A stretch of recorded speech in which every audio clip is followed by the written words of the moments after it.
L'ordre mondial établi après la guerre froide s'effondre, les États-Unis s'éloignent de leurs alliés de l'OTAN. La défense de l'Ukraine faiblit, la Russie mène une guerre hybride contre l'Europe et l'équilibre mondial des puissances évolue rapidement. Dans ce nouveau monde, l'Europe traverse une crise existentielle et ne parvient pas à y faire face.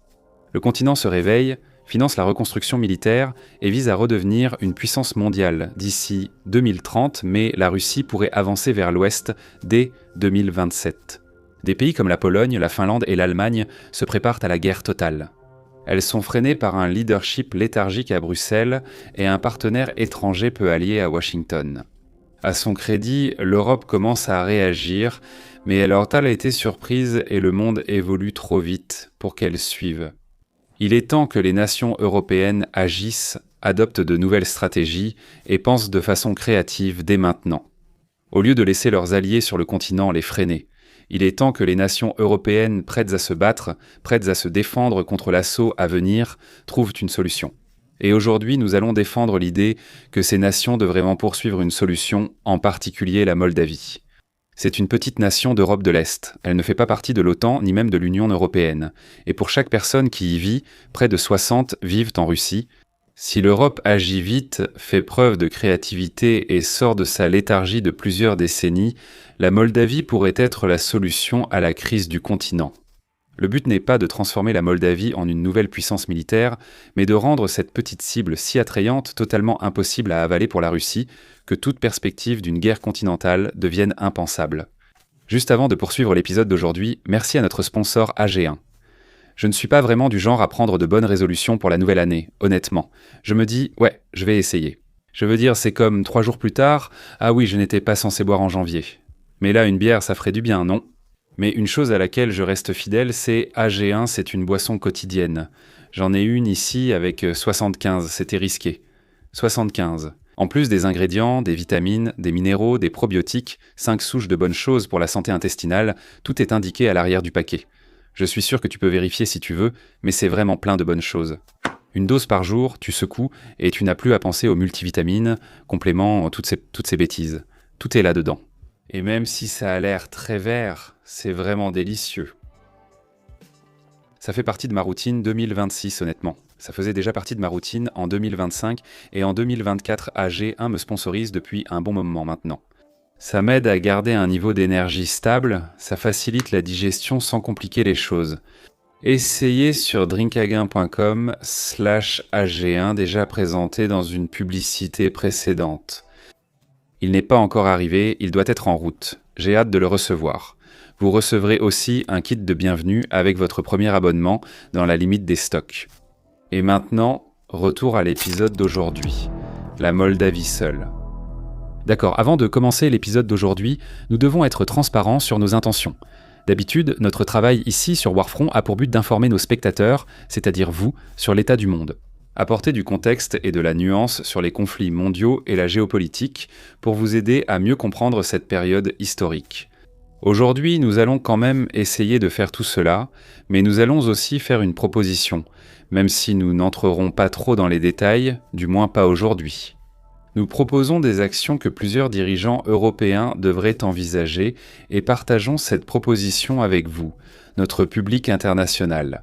C'est un bon cadre pour discuter de la grave crise de sécurité en Europe.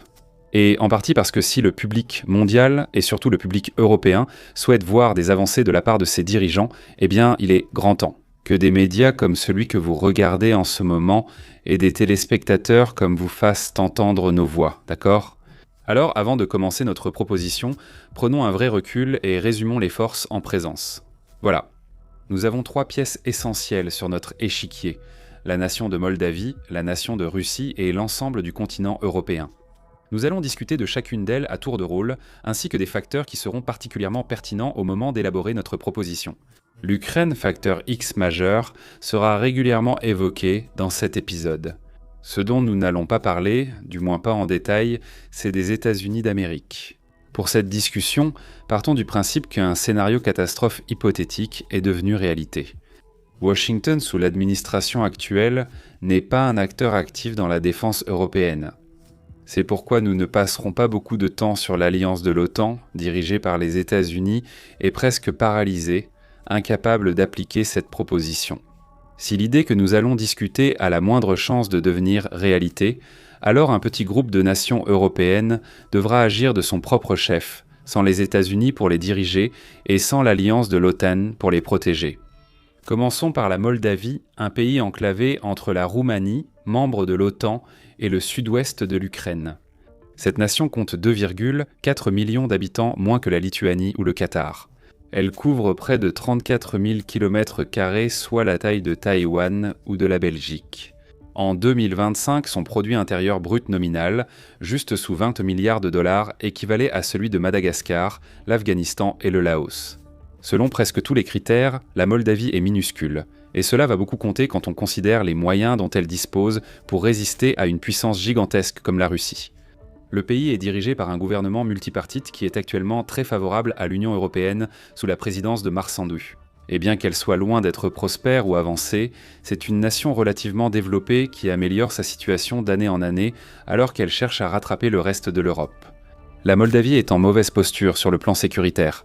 Elle maintient une armée professionnelle d'environ 6 500 soldats volontaires, aidés par 2000 conscrits chaque année dont chacun est censé servir pendant 1 an avant de retourner à la vie civile. Ces forces armées sont divisées en 2 branches, son armée de terre et son armée de l'air, auxquelles s'ajoute une force frontalière, une petite force navale pour protéger le Danube et une gendarmerie paramilitaire à sa disposition. La Moldavie n'a aucun char principal, environ 60 blindés de combat, 50 canons automoteurs et des lance-roquettes multiples. Et un grand total de 3 avions à voilure fixe, dont aucun n'est destiné à participer à des combats. Dans les années 2000, la Moldavie a vendu ses 34 MiG-29 acquis après la chute de l'Union soviétique. Et depuis, son armée a tellement décliné qu'en 2022 mars. Andy Hussaf a déploré cette citation. La République de Moldavie ne dispose pas d'un bouclier efficace contre le danger. En 2024, la Moldavie a alloué 0,6% de son produit intérieur brut à l'armée, soit environ 111 millions de dollars. Avec des dépenses aussi dérisoires, on pourrait au moins espérer que la situation sécuritaire de la Moldavie soit gérable, mais en réalité, la Moldavie n'a même pas cet avantage. Depuis la chute de l'Union soviétique, la Moldavie accueille la Transnistrie, un État séparatiste contrôlant la majeure partie de la bande de terre entre la Moldavie et l'Ukraine, soutenu par la Russie et non reconnu ailleurs. La Transnistrie est un sérieux problème pour la Moldavie depuis des années, avec son administration répressive et particulière, empêchant tout contrôle effectif de la région par la Moldavie. Le territoire compte environ 1500 soldats russes ex-forces de maintien de la paix qui empêchent la Moldavie d'agir militairement, et qui surveillent un dépôt de munitions absolument gigantesque, dont on soupçonne qu'il a diminué de taille, car de plus en plus de ces stocks auraient probablement été acheminés vers les lignes de front russes en Ukraine. Aujourd'hui, la Transnistrie ne constitue plus une menace majeure pour la Moldavie. Récemment, elle a même connu une crise énergétique après l'arrêt de l'approvisionnement en gaz russe via l'Ukraine. Et elle dépend désormais de la Moldavie proprement dite pour maintenir l'électricité. Mais en partie à cause de l'influence de la Transnistrie, la Moldavie est largement considérée comme un État, disons, moins que stable, et qui abrite des routes de trafic d'armes, et fait face à d'importants problèmes de corruption. La Moldavie n'appartient ni à l'Union européenne ni à l'OTAN, rendant l'invasion russe en Ukraine difficile à vivre pour le pays. En tant qu'autre État post-soviétique, la Moldavie est tout autant dans la ligne de mire de la Russie que l'était l'Ukraine. L'Ukraine a pour l'instant empêché les Russes de renforcer leurs 1500 soldats de la paix et de prendre la Moldavie de force, mais les dirigeants savent ce que la Russie ferait si elle en avait l'occasion. Ces dernières années, face à la menace d'une Russie expansionniste, la Moldavie a tenté de surmonter des décennies de stagnation militaire. Mais bien que la Moldavie ne fasse pas partie de l'Union européenne aujourd'hui, elle est un État candidat éligible pour rejoindre le bloc régional dès 2028. La Moldavie doit encore prendre diverses mesures pour adhérer à l'Union européenne, mais elle est généralement vue comme sur la bonne voie pour y parvenir. En 2025, 70% des Moldaves hors Transnistrie faisaient confiance à l'Union européenne, et plus de 60% voteraient pour l'adhésion. Lors de l'élection cruciale de 2025, les parlementaires pro-Union européenne ont obtenu une nette majorité législative, malgré les craintes d'ingérence russe. La Moldavie, futur membre probable, reçoit déjà un soutien renforcé de l'Union européenne, notamment en matière de défense. En 2025, l'Union européenne a accordé à la Moldavie 60 millions d'euros, soit environ 63 millions de dollars américains à dépenser pour la défense. C'est une amélioration de plus de 50% par rapport au budget militaire de la Moldavie. L'Allemagne et la France soutiennent fortement la Moldavie sur le plan militaire. Et en 2024, la Moldavie est devenue le premier pays non membre de l'Union européenne à signer un pacte de défense et de sécurité avec le bloc européen. Le pays a mis à jour sa stratégie de défense et portera ses dépenses militaires à 1% du produit intérieur brut d'ici 2030. Fait important, la Moldavie n'a pas l'intention de rejoindre l'OTAN et, comme nous y reviendrons, elle est techniquement engagée à la neutralité sur la scène internationale. En pratique, la Moldavie n'a jamais été aussi proche de l'Europe et éloignée de la Russie. Et si la Moldavie et ses dirigeants actuels étaient forcés de se battre, il n'est pas difficile de deviner de quel côté ils seraient.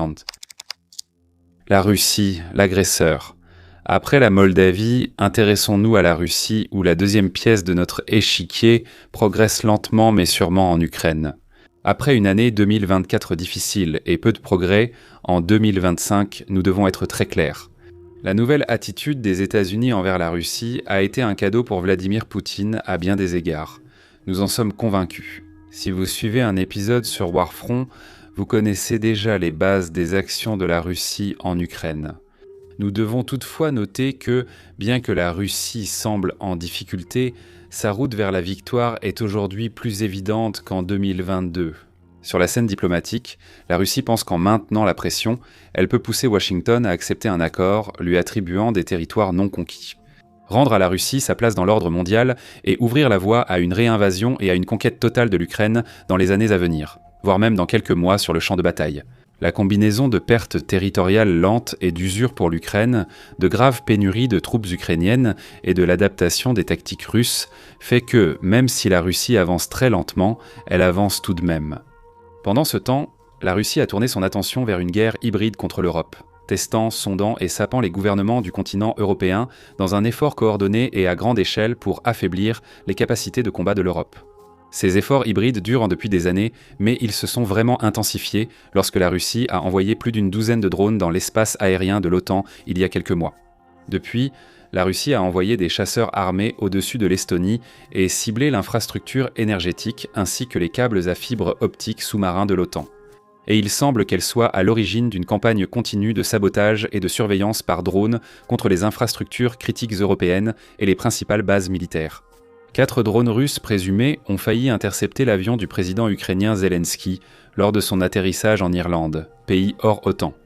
Zelensky a échappé à cette tentative d'assassinat présumé car son avion est arrivé plus tôt. Pour la Russie, cette guerre hybride poursuit plusieurs objectifs.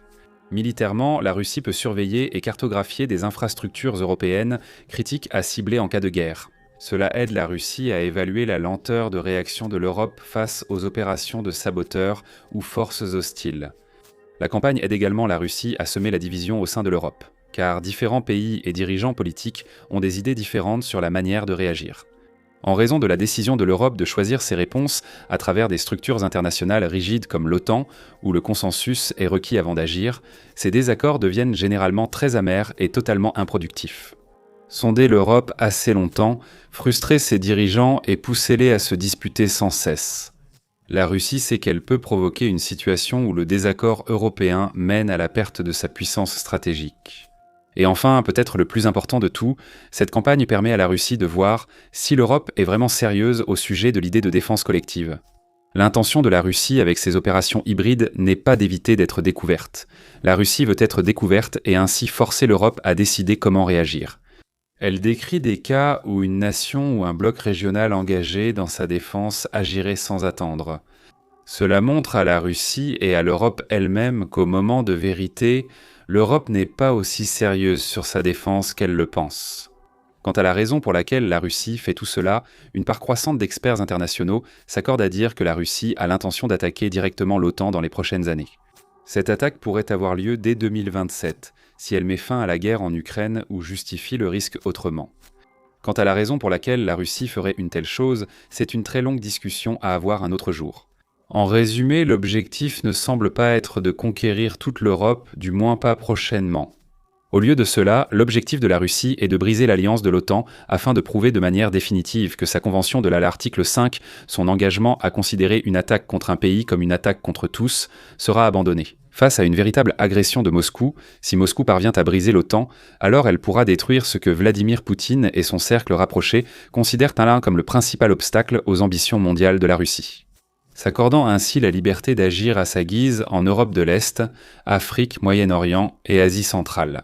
À partir de ce moment-là, actuellement, la Russie a de bonnes raisons de croire qu'elle pourrait briser l'alliance de l'OTAN, car, après tout, l'OTAN dépend en grande partie des États-Unis. Et en 2025, Washington indique très clairement qu'il veut que l'Europe prenne en charge sa propre défense. Ce n'est pas simplement une demande polie de la part de Washington, c'est un ultimatum. Les dirigeants civils et militaires européens approuvent. Reste la question de l'engagement de Washington à défendre l'Europe en cas d'attaque. Mais l'Europe n'est pas prête à assumer cette tâche d'autodéfense, du moins pas encore. Bien que les dirigeants européens s'accordent sur l'urgence, ils restent paralysés sur la réaction. Nous aborderons cette paralysie dans un instant. Pour la Russie, disons que Poutine et ses alliés ont des raisons d'être optimistes vu ses actions. L'Europe montre déjà qu'elle est prête à céder lorsque la Russie se présentera enfin à la porte d'un membre de l'OTAN. Mais il est tout aussi important de comprendre que la situation de l'Europe n'a pas besoin d'être ainsi. Dans son comportement international, la Russie sous Vladimir Poutine a été très cohérente. Tout ce que fait la Russie sur la scène internationale est une action de sondage. Lorsque la Russie entreprend une action nouvelle et sans précédent et fait quelque chose que ses adversaires internationaux ont déjà déclaré considérer comme acceptable, la Russie entreprend cette action parce qu'elle veut mesurer la réaction de ses adversaires lorsque ces derniers ont menacé de feu et de soufre, mais qu'ils ne font pas suivre leurs paroles d'acte. Lorsque le moment arrive, la Russie découvre qu'elle a trouvé une vulnérabilité et commence à pousser plus fort. Mais là où elle rencontre de la résistance, elle a tendance à reculer. Pour un exemple facile à comparer, et un qui est de plus en plus cité de nos jours, les violations de l'espace aérien russe d'un membre de l'OTAN ne sont pas nouvelles. En 2015, après avoir sondé l'espace aérien turc et avoir été averti que la Turquie abattrait ses avions, la Russie a envoyé un avion de guerre dans l'espace aérien turc, où il est resté en vol pendant seulement 17 secondes avant d'être abattu. La Russie a piqué une crise, elle a menacé de représailles majeures, mais au final, elle n'a rien fait. Et nous vous laissons deviner où. Depuis ce moment-là, les avions de guerre russes n'ont plus jamais volé sans autorisation. Quand les nations européennes réagissent différemment aux provocations russes et n'en tiennent pas la Russie responsable. Ils n'apaisent probablement pas vraiment la situation de la manière qu'ils pensent. Ils montrent à la Russie qu'ils sont sans colonne vertébrale, qu'ils répondront aux provocations en se couchant plutôt qu'en montrant les dents. Avant de présenter notre proposition pour la Moldavie, il faut comprendre un point clé sur la Fédération de Russie. Si vous regardez les véritables engagements militaires de la Russie depuis la fin de la guerre froide, ce n'est pas une nation qui cherche à mener de grandes guerres continentales, mais plutôt une nation qui cherche à étendre son influence à travers des conflits limités et circonscrits. Malgré sa rhétorique, la Russie a évité de donner à d'autres nations une raison d'entrer dans le conflit en Ukraine. Elle a adopté la même approche lors de ses interventions militaires, de la Tchétchénie à la Géorgie en 2008. Elle a travaillé pour éviter les incidents internationaux pendant ses opérations en Syrie dans les années 2010. Et cela malgré une rhétorique fréquente visant à provoquer la coalition dirigée par les États-Unis présente sur place. Ces opérations en Afrique ont utilisé des mercenaires, sociétés écrans et intermédiaires pour offrir à Moscou une grande ambiguïté stratégique. Bien que l'approche de la Russie lui permette de commettre de nombreuses petites infractions et abus, elle lui évite aussi un conflit majeur. Ce n'est pas un hasard. Même si la Russie peut travailler à une confrontation avec l'OTAN selon ses propres conditions, il est très important pour elle que toute confrontation se déroule précisément selon ses termes, au moment et à l'endroit de son choix. L'Europe divisée. D'accord, maintenant, alors que nous tournons notre attention vers l'Europe, nous devons prendre un moment pour discuter de l'étrange contradiction au cœur de la dynamique Russie contre Europe. Cette question revient souvent dans notre section des commentaires, et c'est normal. Comment la Russie peut-elle être à la fois frustrée en Ukraine, surchauffer son économie et toujours proche de l'échec ? Mais d'autre part, elle représente une menace existentielle pour l'Europe ? Je veux dire, ces deux choses devraient être contradictoires, et le fait qu'elle ne le soit pas est dû à un échec absolu et total de l'Europe à se hisser à son véritable potentiel. Si l'Europe avait été une puissance militaire sérieuse ces dernières décennies, son affrontement avec la Russie à la fin des années 2020 ne serait pas aussi serré. L'Allemagne, la France, la Grande-Bretagne, l'Italie et l'Union européenne ont toutes une économie plus grande que la Russie. La Grande-Bretagne a un produit intérieur brut nominal 10 fois supérieur à celui de la Russie pour une population équivalente. La Russie compte aujourd'hui environ 144 millions d'habitants, tandis que l'Union européenne, plus la Grande-Bretagne, en compte 515 millions. En matière de technologie et de fabrication, les nations européennes réunies ont le potentiel de construire des équipements militaires beaucoup plus avancés que la Russie et de les produire à un rythme bien supérieur à ce dont la Russie pourrait rêver. L'Europe compte 2 puissances nucléaires, peut isoler la Russie de la Baltique et de la Méditerranée et possède influence diplomatique et puissance économique. Sur la scène mondiale, cela rendrait presque impensable pour d'autres nations de s'allier à la Russie. Mais ce que nous venons de décrire, c'est le potentiel de l'Europe, pas la réalité de l'Europe dans le monde réel. Depuis la fin de la guerre froide, l'Europe vit depuis 35 ans dans une grande complaisance géopolitique. Elle s'est reposée sur l'alliance de l'OTAN et les garanties de sécurité des États-Unis pour s'exempter des désagréments des affaires militaires.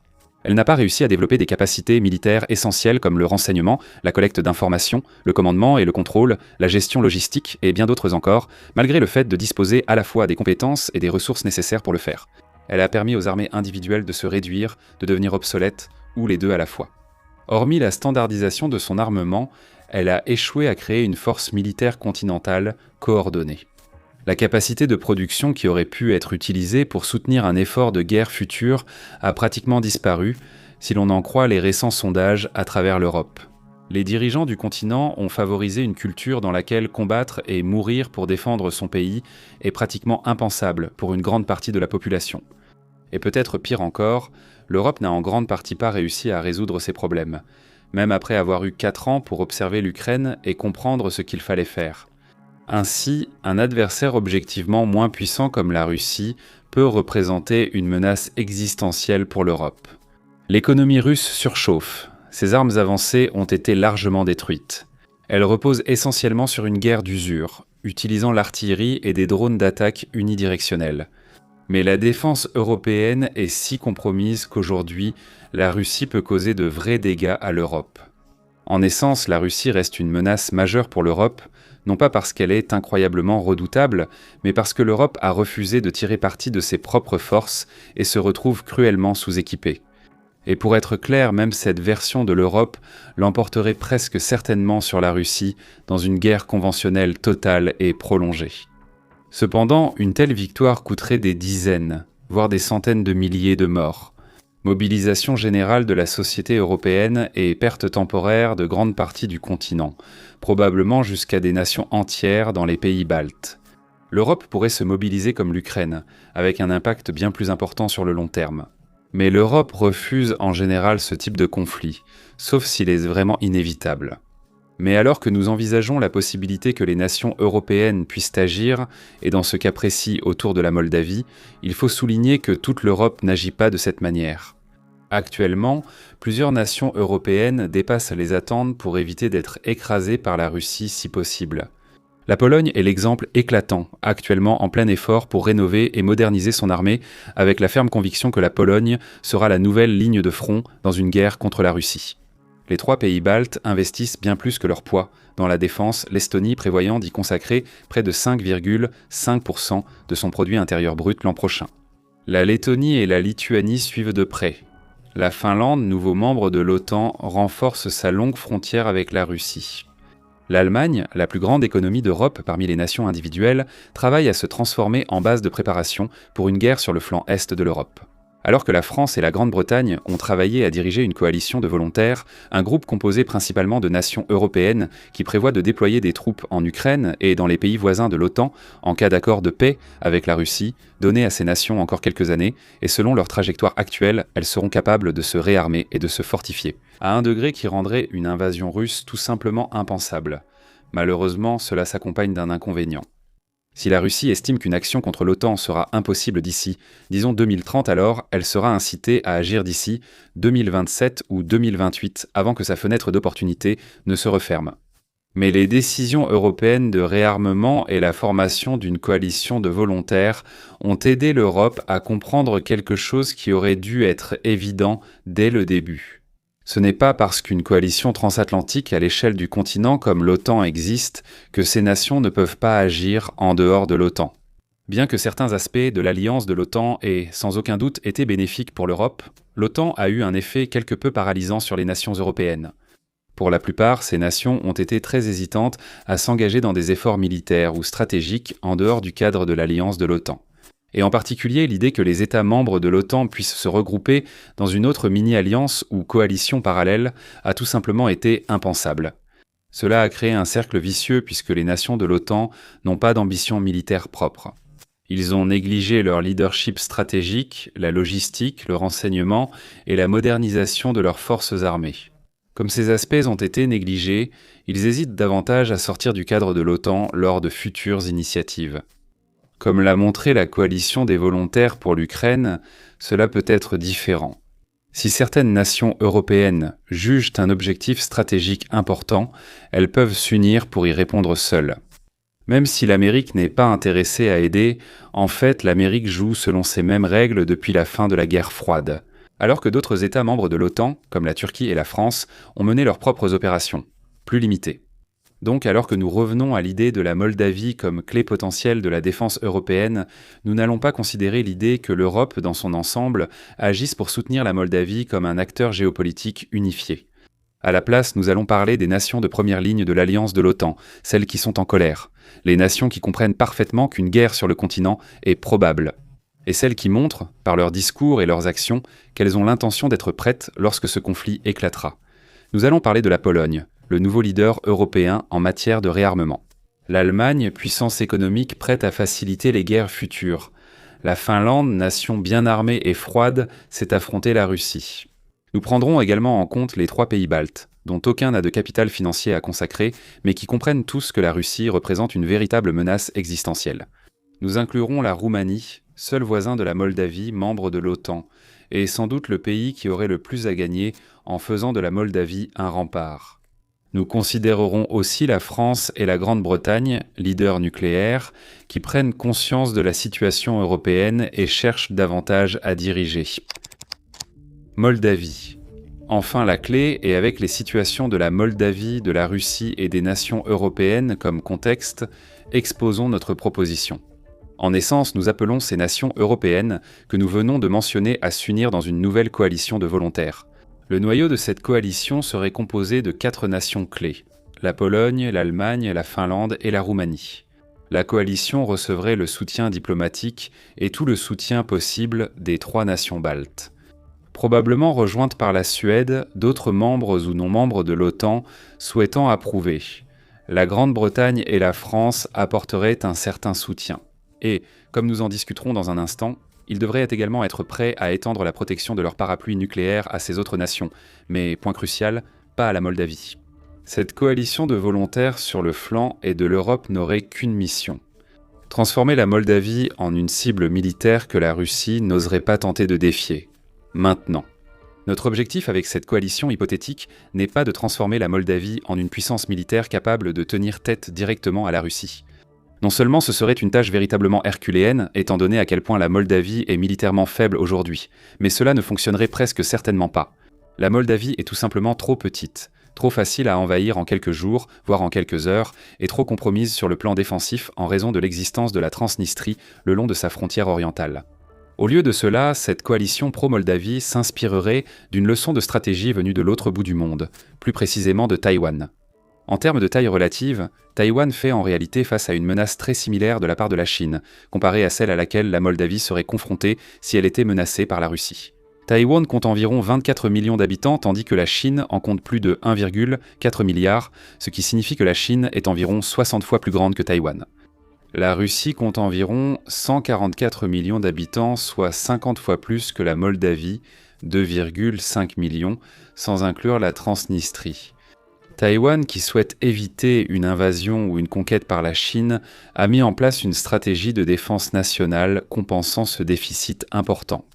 Taïwan a adopté ce qu'on appelle une stratégie du porc-épic, où, au lieu de tenter de mener une guerre frontale contre son rival plus grand, Taïwan investit dans des équipements militaires capables d'infliger de lourdes pertes à la Chine au cours d'un conflit. Taïwan ne se fait aucune illusion sur ses chances de victoire finale. Taipei sait, tout comme tout le monde, que si la Chine s'engageait réellement dans une guerre totale, elle finirait par l'emporter. Taïwan achète plutôt des missiles, des drones longue portée, des technologies anti-navires et autres équipements. Cela lui permettrait d'infliger d'énormes pertes à la Chine avant que Taïwan ne tombe finalement. L'espoir, c'est qu'en rendant une invasion si manifestement inévitablement coûteuse pour la Chine, cela puisse convaincre la Chine de ne pas envahir Taïwan dès le départ. C'est cette stratégie que nous allons étendre à la Moldavie, dans le but de transformer la Moldavie en un porc-épic tout aussi dissuasif. Que la Russie déciderait que cela ne vaut tout simplement pas la peine d'envahir. Nous allons maintenant discuter de la façon dont cela fonctionnerait concrètement dans un instant, mais avant cela, il faut souligner l'hypothèse au cœur de toute cette proposition, que la Russie ne serait pas prête à agir contre l'OTAN. À moins d'être sûr que des acteurs externes comme la Moldavie restent à l'écart, surtout si la Moldavie devait intervenir.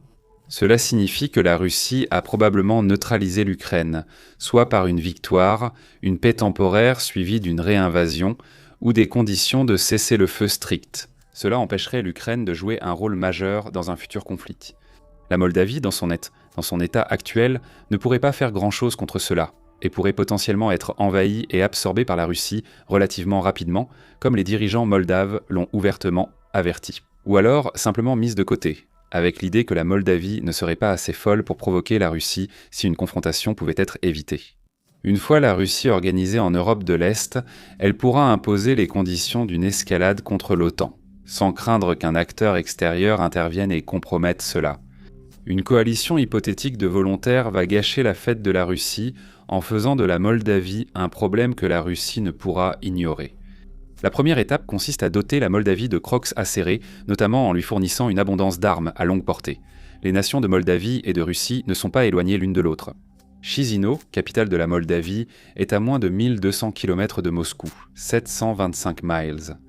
Belgorod est à environ 800 km tandis que Sébastopol, en Crimée occupée, n'était qu'à 450 km.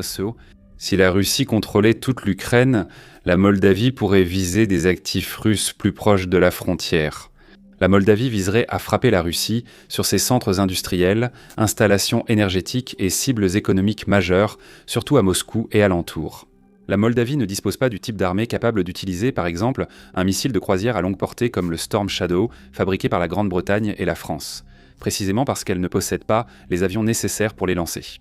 Nous ne pouvons pas non plus supposer que des systèmes américains, comme le missile balistique Atacam, seraient autorisés dans les stocks moldaves. Mais la Moldavie peut lancer des missiles balistiques, de croisière ou des drones d'attaque longue portés depuis le sol. Tout observateur attentif du réarmement européen le sait. L'Europe ne possède pas actuellement les chaînes de production pour fabriquer ce type d'équipement en grande quantité. Mais même si c'est vrai, l'Europe ne peut pas compter sur ces chaînes de production aujourd'hui, et ce n'est pas par manque de conception. Un certain nombre d'entreprises européennes ont déjà prototypé ou conçu les munitions à longue portée qu'elles aimeraient fabriquer. Et elles attendent aussi patiemment que possible que les armées nationales passent aux commandes. Une fois ces commandes reçues, des chaînes d'assemblage pourront être construites et la production à grande échelle pourra commencer. Mais les capitales européennes ont été très hésitantes à passer ces commandes sans savoir avec un haut degré de certitude que leurs armées utiliseront réellement l'équipement qu'elles produisent. Mais si cet équipement est fourni à la Moldavie, alors les enjeux sont nettement moindres. Les nations européennes peuvent lancer des chaînes de production sans s'engager à adopter cet équipement dans leurs propres armées. Et c'est la même chose pour les armes ukrainiennes, comme le missile Long Neptune à longue portée, le Flamingo, ou les drones longue portée éprouvés comme le Firepoint FP1. Plus de 100 unités quittent chaque jour les chaînes de production ukrainiennes. L'Ukraine a déjà indiqué qu'elle serait plus qu'heureuse de fournir ces modèles à ses partenaires européens. Certains pays européens cherchent à acquérir cette technologie, incitant l'Europe à produire massivement ces armes à longue portée sans les adopter complètement dans leurs armées. Un partenaire externe comme la Moldavie pourrait aider à exploiter la capacité industrielle de défense de l'Europe. inexploité depuis des décennies. La Moldavie pourrait accepter les premières livraisons, y compris l'excédent ukrainien, même si la pleine capacité de production prendra 1 à 2 ans. Bien plus tôt, et étant donné que l'Ukraine peut continuer à se battre contre la Russie encore un certain temps, l'Europe peut probablement se permettre d'attendre 1 an ou 2 si elle agit rapidement. Le pire pour la Russie serait que la Moldavie se concentre uniquement sur l'apprentissage de l'exploitation, les mêmes types d'armes aériennes à longue portée avec lesquelles la Russie a eu énormément de mal à faire face. Comme l'ont montré les récentes attaques sur de vastes étendues du territoire russe, y compris même lors d'attaques contre Moscou, les défenses aériennes russes sont dans un état déplorable. Et même si la Russie serait capable de produire, disons, beaucoup d'obus d'artillerie pendant une paix temporaire, elle n'a pas la capacité de produire en masse des équipements de haute technologie comme des systèmes de défense aérienne modernes. La Russie restera vulnérable aux attaques aériennes à court et moyen terme. Ce qui signifie que si la Moldavie peut être approvisionnée en munitions à longue portée relativement rapidement, ces munitions représenteront une menace durable pour la Russie, pendant les quelques années dont l'Europe a besoin pour atteindre un niveau de réarmement acceptable.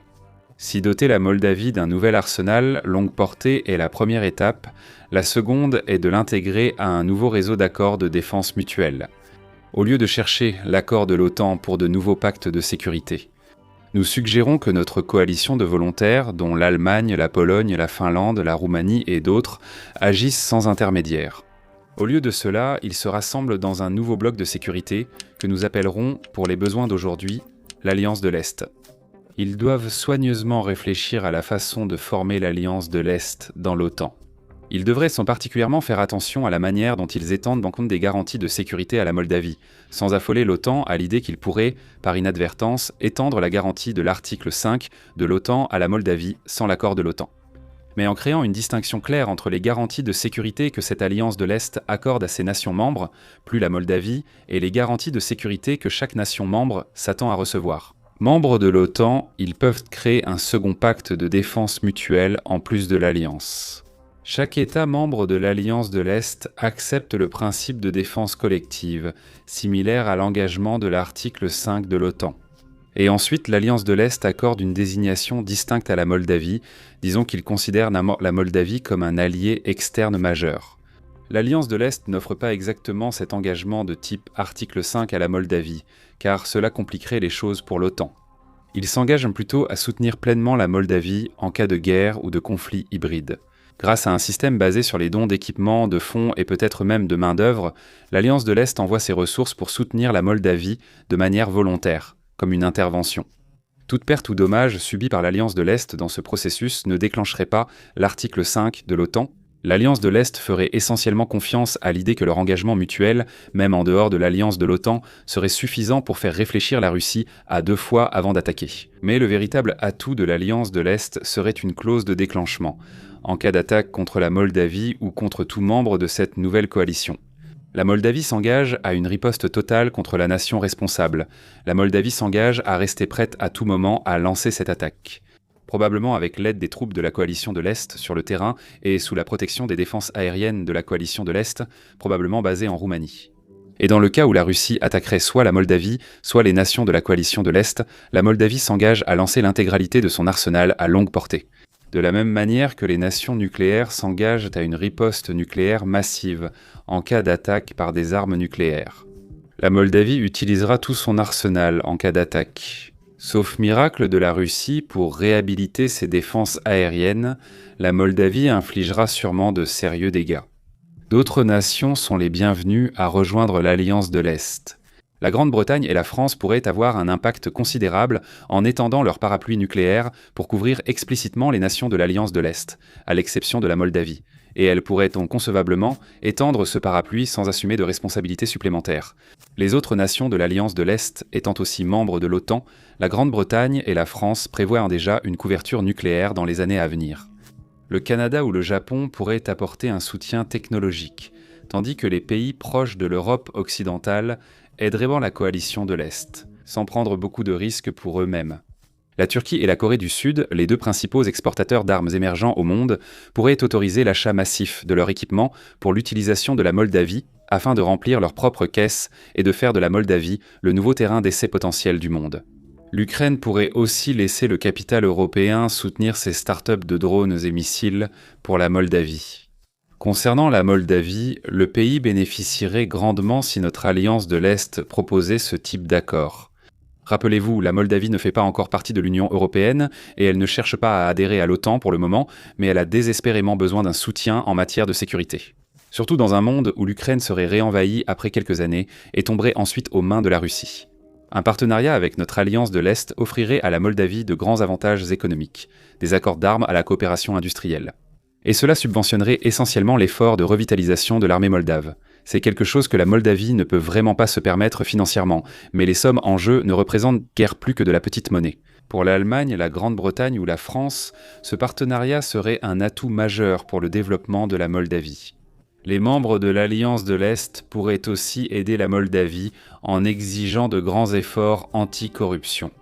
Les astres sont parfaitement alignés pour un tel arrangement, s'il pouvait être mis en place rapidement. Le gouvernement pro-européen du pays a récemment réaffirmé son mandat de diriger. La politique générale du pays est actuellement aussi favorable que possible à la coopération en sécurité européenne. Quant à savoir pourquoi la Moldavie accepterait une telle proposition sans obtenir de garantie de défense collective de la part de l'Alliance de l'Est. Eh bien, en réalité, la Moldavie, dans sa situation actuelle, n'a aucune garantie de soutien de la part de l'Europe, une garantie de protection et de soutien de la part de notre Alliance de l'Est. Même sans s'attendre à une intervention militaire directe. Ce serait déjà une sacrée amélioration par rapport à ce que la Moldavie pourrait espérer si une guerre éclatait demain. Quant à l'idée que la Moldavie utiliserait aussitôt toutes ses munitions à longue portée, c'est un problème stratégique. La Moldavie partage avec Israël, plutôt qu'avec Taïwan, une absence totale de profondeur stratégique. La Moldavie n'est qu'environ 50% plus grande qu'Israël. Un pays qui organise toute sa stratégie militaire autour du principe que, compte tenu de sa petite superficie, la retraite n'est tout simplement pas une option. Si la Russie décidait d'envahir la Moldavie de front, ses colonnes de chars pourraient voyager de Tiraspol, une ville pro-russe, jusqu'à la capitale de la région séparatiste de Transnistrie, puis jusqu'à la capitale moldave, Chisinau, en moins de 2 heures. Comme Israël ou Taïwan, si la Moldavie ne peut pas dissuader la Russie d'attaquer dans un monde où la Russie est déjà aux portes de la Moldavie, alors la Moldavie n'a pratiquement aucune chance de résister. Elle doit empêcher une attaque russe par tous les moyens pour survivre. Et enfin, il est tout à fait possible que la Moldavie puisse justifier ce type d'arrangement sans sacrifier sa neutralité de longue date, tout en acquérant un grand nombre d'armes à longue portée. Cela peut sembler peu neutre, mais la Moldavie distinguerait surtout entre neutralité passive et neutralité imposée. La neutralité passive, comme en Islande, signifie qu'une nation neutre ne possède ni armes ni armée, afin de rendre très clair qu'il ne constitue une menace pour aucune autre nation. La neutralité imposée, en revanche, c'est ce qui se passe lorsqu'une nation s'engage à rester neutre, mais acquiert les systèmes d'armes qui lui permettent de défendre sa neutralité si nécessaire. En Europe, un précédent historique existe avec la Suisse durant la Seconde Guerre mondiale. Ses citoyens ont construit un vaste réseau de fortifications et un arsenal militaire pour prévenir une invasion allemande ou italienne. Notre alliance de l'Est, dans ce cas, subventionnerait essentiellement la neutralité imposée de la Moldavie, ce qui reflète le fait que la Moldavie, à elle seule, ne pourrait pas imposer sa neutralité face à une nation aussi puissante que la Russie. Quant à l'engagement de la Moldavie de frapper la Russie si la Russie attaquait un membre de l'Alliance de l'Est, eh bien c'est juste la Moldavie. Protéger les chaînes d'approvisionnement et réseaux financiers essentiels à sa neutralité. Le coût de la Moldavie, d'accord. Récapitulons donc cette proposition dans son intégralité. Les nations européennes situées le long du flanc et du continent, en particulier l'Allemagne, la Pologne, la Finlande et la Roumanie, s'unissent dans une alliance orientale et s'engagent à soutenir la souveraineté neutre de la Moldavie. Pour ce faire, ils prennent l'initiative de renforcer massivement les capacités militaires de la Moldavie en se concentrant principalement sur l'armement à longue portée produit en masse. La Moldavie pourrait utiliser ces armes contre la Russie dans les prochaines années. En retour, la Moldavie s'engage à utiliser cet armement si sa propre souveraineté ou celle des nations protégeant sa souveraineté venait à être remise en cause. La Russie, face au potentiel de riposte de la Moldavie, doit désormais la considérer dans ses plans militaires. La Moldavie n'ayant pas rejoint d'alliance européenne, la Russie tentera de traiter avec elle sans impliquer l'Europe.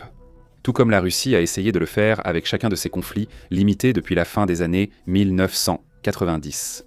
Et au cœur de cette hypothétique manœuvre moldave se trouve le simple problème du timing. Afin d'éliminer ses adversaires secondaires et de créer les meilleures conditions possibles pour une attaque contre l'OTAN, la Russie devrait d'abord trouver une paix en Ukraine, se reconstituer et réenvahir pour prendre le contrôle de l'Ukraine, puis reconstituer ses forces à nouveau et s'occuper de la Moldavie avant de se réorganiser une troisième fois. Et s'occuper de l'Europe. Et les chances que la Russie puisse faire tout cela avant. Que l'Europe ait retrouvé suffisamment de force pour faire face à la Russie en tant que continent uni sont quasi nulles. Bien sûr, malgré notre description de cette proposition comme étant, je cite, « la manœuvre moldave », l'intention est que la Moldavie traverse la décennie sans dommage, et non que la Moldavie soit sacrifiée.